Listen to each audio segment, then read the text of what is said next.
Hey, good morning. So today I just want to share a thought I had about life and being the person that looks out for other people and encouraging them. So there's a story of a gentleman.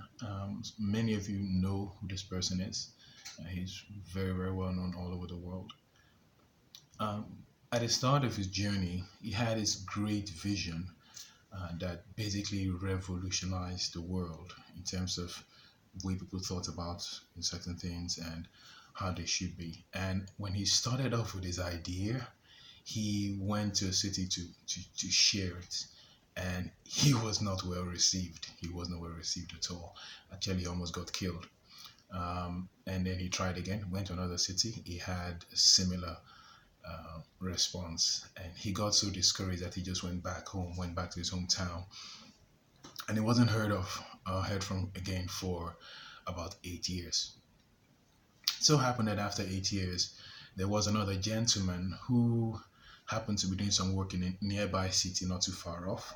And he kind of remembered that, oh, there was this guy who had a fantastic idea many years ago, and his hometown isn't very far from here.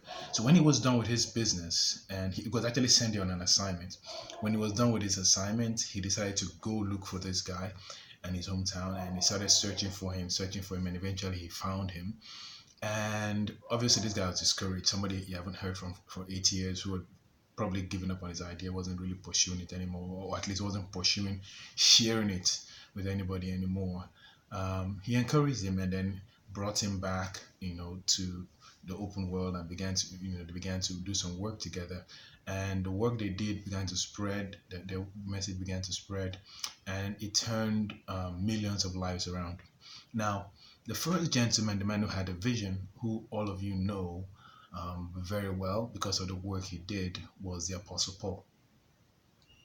Many people did not realize that the Apostle Paul, after he had this fantastic encounter for 8 years, he actually went home for 8 years and he was discouraged and he didn't share his message because he had such a bad reception the first time and the second time.